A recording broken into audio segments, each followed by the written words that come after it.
Hey, welcome to another Cat Country KATcast. You know, the reason Jordan J was away a couple of weeks ago was there's a new baby in the Jordan J family. Yay. Yes. And so, congratulations. Thank you. Yeah, no, I'm outnumbered now. Number at the three house. Number 3. You only got 2 guys there now. You got 3 women, right? You have your very own tiny army. We now more men in the family now. Man, that's right. Yeah, I was going to say, wait a minute, where were you, Kevin? I was missing. But don't listen. But my daughter has my heart. You know that 100%. And you know it's funny too. She uses that against me. Like she knows that I'll basically do anything for her. So, she'll sit there and be terrorizing her brother, bopping him on the head. Jincy, push me. And they're 10 feet away from one another. But, of course, she'll come up to me I love you, Daddy. Yeah. You know, and I'm like, oh, come here. You know what I mean? And then Jensen's crying oh, that's your sister now. You got to... I would say, well, Jensen, he's my little buddy. He's my I always buddy, like it too. when you bring Jensen to work. Your little girl is practicing the power she will have her whole life. Just so you know. No, you know? Listen, it doesn't matter. She's outnumbered with brothers, but it doesn't matter. She can keep up with women power, man. I'm telling you. And she's the middle child, so she's real mischievous, you know. They possess an advantage that we will never usurp. So. It's a very fun dynamic now at the household because so all the kids are about 3 years apart. So literally newborn, 3 years old, 6 years old. So yeah, as you can tell, it's a very busy household. So again, third child. Yeah. Are you finding anything different this time than maybe with the first 2, or have you learned something from them that you're now applying now? I feel like So when you first gotta have a baby, or in general, at least how I was. I didn't want to hold a baby. I'm like, they're too tiny, they're too fragile. I feel like I'm going to break them. You know what I mean? I know. I know many friends have had babies and they're like, oh, here, hold it. And I'm like, That's right. I know. I was always very uncomfortable holding kids. I always hated to do it. I love her from afar. Yeah, exactly. I love them from afar until they're about 6 months old and a little sturdy. Like my nieces and nephews, I got I almost had anxiety to hold them. I was like, I'm like, I don't want to, but I did just to be like, well, of course. But I know they're tougher than they look, are. but they just seem so having fragile. kids makes you realize how resilient they are. My It's youngest insane. grandson is 18 months now, but I'm telling you, he was barely a year old. He was wrestling his 2 older brothers on the floor. So it doesn't take long for them to stand up for themselves. Yeah. No, it's they're very active kids too. Let me tell you, they wake up in the morning, even during the weekends, they'll be they wake up, I don't know why, just crack, light shines through their curtain, and they go, it's time to be awake. And we're like, it's 5:15, we're like, go to bed. But having a newborn baby is he sleeps a lot, man. He sleeps, babies sleep 19 hours a day. So I know I want to give you all these stories of oh man, it's real hard to watch a newborn, but they just sleep and eat. It's That's true. all they You're do. actually, I know some might beg to differ. I think you're actually at the easy stage right now. Here's the as soon as they're mobile is when it gets hard. As soon as they can crawl, as soon as they get into things, you're in trouble. Right. Well, crawling begins it, Yeah. So it's funny that you say, he sleeps for 19 hours because, yes, I don't have kids. I've got dogs. But I remember, I think we were talking with your daughter, we're talking about your daughter, and you're like, oh, she sleeps so much when she was first born. Yeah. And then I got Magnus, and I had seen on his puppy blog that puppies sleep anywhere from 19 to 21 hours a day. Man. Not that one. No. He would just go. He was the exception. Go and go. See, and it was insane. And so, I always find it funny when people are like, oh, yeah, my newborn, whatever it is, sleeps so much. Because I'm like, that was not my I know. experience. And that's the thing is I feel like I'm putting my mouth in my foot because, I'm going to say Your this. mouth in your foot, your foot in in my mouth. Mouth in my foot, foot in my mouth. is really going to hurt. What you to are, say? you dad. Yeah, I was going to say, listen, that being said, my other kids keep me awake. No, they've got to be thrilled, though. Oh, yeah.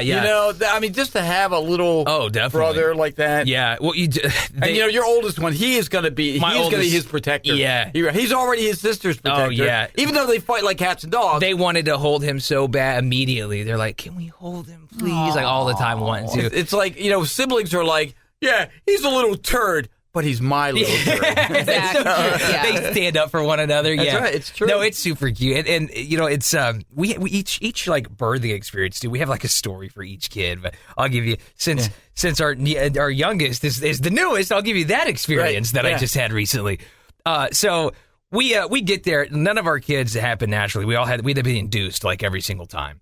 So we didn't know this experience of, the water broke, run, it's happening. Oh, it wasn't like that. It always happened in the hospital for You us. went right up to the end, man. I was going to say, your wife always provided a very comfortable environment. The children did not want to leave. All three of my kids were late. All three of my kids went to induction day, which is about either a week to 2 weeks after their due date. So, that's just how we had babies. Like, no baby came naturally, surprise, here they are. It was very scheduled. It was very, all right, well, we're going to start induction now. It was very, man. That's just how we had kids, Yeah. Well, as you know, all three of our kids were adopted. They were 6, 8, and 10 years old. So we didn't get to do any of the baby stuff or first steps so we got to live it for the first time with our grandchildren. Grandkids, yeah. And I'll tell you, the oldest one, he's 6.5 years. He's going to be 7 at the end of January.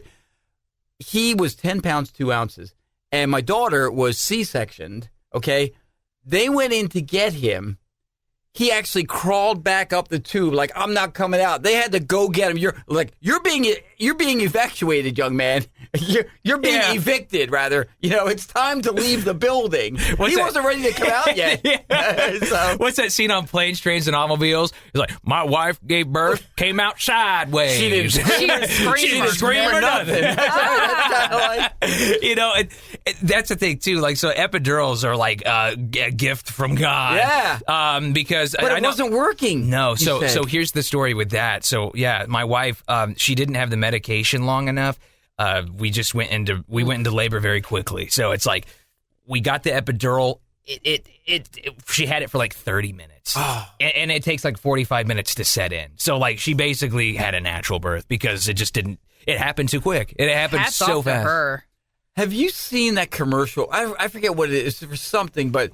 The guy, no, I know what it was. It's for one of the new TV shows, St. Dennis on NBC. Oh, yeah. And you see the guy laying there on the operating table, and they go, okay, I believe he's under.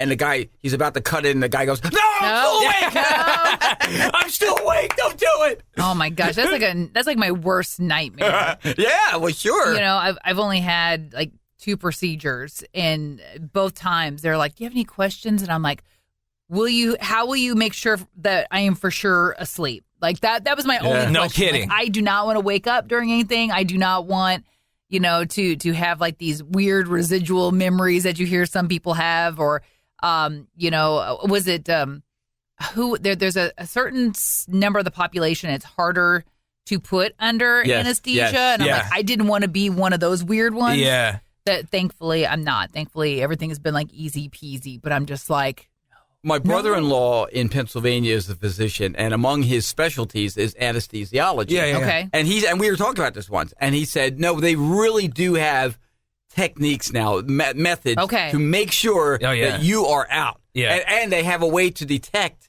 if, and I don't know what they are, because, again, that's way above my pay. I was going to say, is it just like a good old nose boop? No, it's something better. Something like that. But he says you just pass they out. can tell if you're suddenly sensing or feeling something, and they'll take whatever steps it is to make sure you go back under. Yeah. So, oh my God, we need to talk to him. I have all kinds of medical questions. I'm feeling this. Yeah. Well, trust me, you can't move. That's the other fear. You're paralyzed when you're like that. What if I could feel something, but I can't say anything? Right. I mean, that's awful. We got really off the rails on this KATcast. Well, funny enough, that's actually kind of what an epidural does, right? It numbs your body. You, that's what it does. So it's just like, oh, you have pain? Well, let's just not have you feel anything. But the whole procedure, it's funny because anyone that doesn't like needles, thank God that when the woman gets an epidural, she faces away because they have to get in the back and all that in the spine. But let me tell you, it's funny because you order the epidural and it comes in, and this guy comes in it's a specialist, right? How big a needle is it? He looks like a hitman. He comes out, boom, drops a briefcase down on the bed, and you're like, what is this? I understand somebody needs to be in no pain. And then boom, unbuckles it, opens it up. It's almost like John Wick comes in the needle. I know. It's almost like Pulp Fiction, the glow of the case. You're like, what is it? Pulls out a short sword and stabs it in my wife's back. I'm like, oh! She's going to love this. Don't worry. Oh, my gosh, yeah. No, the needle's 2 minutes big. from now, she's going to be thanking you, okay? No, and she did. I gave her, like I said, she only had like 30 minutes of epidural.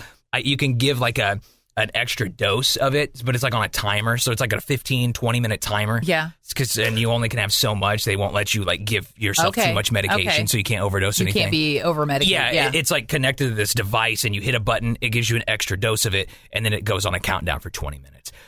So I gave her like an extra dose, and I was babe, she's screaming at me, I'm like, if you can wait 3 more minutes, I can give you one more extra dose, and you might need it. I can see during those 3 minutes her looking at you going, you did this to me.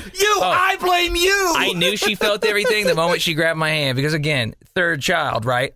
We've done this twice. You still have the marks on your hand. Yeah, where all of a sudden I was like, she was mangling my hand, and she goes, I can feel it. I was like, woo, well, bite your lip, buddy. Baby, bite your lip. I was like, bite your lip. Here you go. I was like, wait a minute.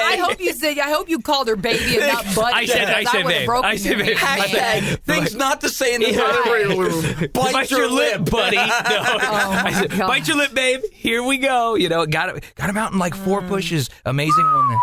Wow. I heard the compare, and again, ladies, this is why God made you the way He did, and not us. Okay, because I've heard it described. What would it feel like? How would you compare for a man giving birth? The best description I ever heard was trying to pass a bowling ball through a straw. That's okay. So. We complain too much about colds. Can you imagine if we were the ones that had kids? No. Absolutely It'd be not. miserable. Wowza. Absolutely not. Fortunately, I mean, it's all good. Everybody's healthy. Everyone's healthy. Everyone's great. Everyone's happy. Just a little bit more tired around the house because, again, 3 kids, it seems like they stagger awake. That's the thing, right? Our youngest sleeps very well, but like when he does get up and we get him back to bed, then one of our others had a nightmare and we get them back to bed, or someone needs to go potty, and then before you know, you're like, I've been awake for 4 hours, man. I just want to go back to bed. Now, what date was the little one born? Born on the 6th of November. So we're just about at the taping of this thing, just almost a month. Yeah, just about a month. He's still in the sleeping a lot stage. Oh, yeah, 100%. Yeah. Good. Okay, so my next question is, when are you going to bring him to work? I got to do that, don't I? When are you going to have another babysitter issue or somebody's sick and you have to bring him to work because, not going to lie, I live for those days. He's going to go to his wife and go, okay, hey, hon, Aaron just asked us. Yeah. She's like, yes. That's like here's the thing. I love my kids love to come to work with me, and it's fun. It's fun experience for them. For me, it's not. And here's why. Is because I have to watch them. It's fun for Kevin and I. We were talking about that at the end of the show this morning. We said, Jordan's always like, I don't want to bring so much trouble. I go, no, go to the trouble. Bring him. We have a blast with him, with them. Come and it's like, whoa.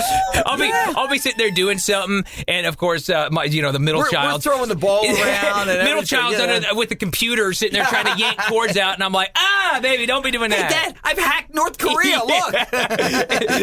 She goes, oh, you needed that? Oh, sorry. Are you in the middle of a commercial? Boop, computer's off now. Dad, what's your Wi-Fi password here? I know. Meanwhile, I was in here doing some voice work, and then here came your oldest. He comes up and plops a T-Rex, on the counter, and I'm like, are we playing now? But okay, let's play. And we had the best time. You've seen the meme of no matter how gangsta you are, if a child hands you a play phone, you pretend to talk on it. That's right.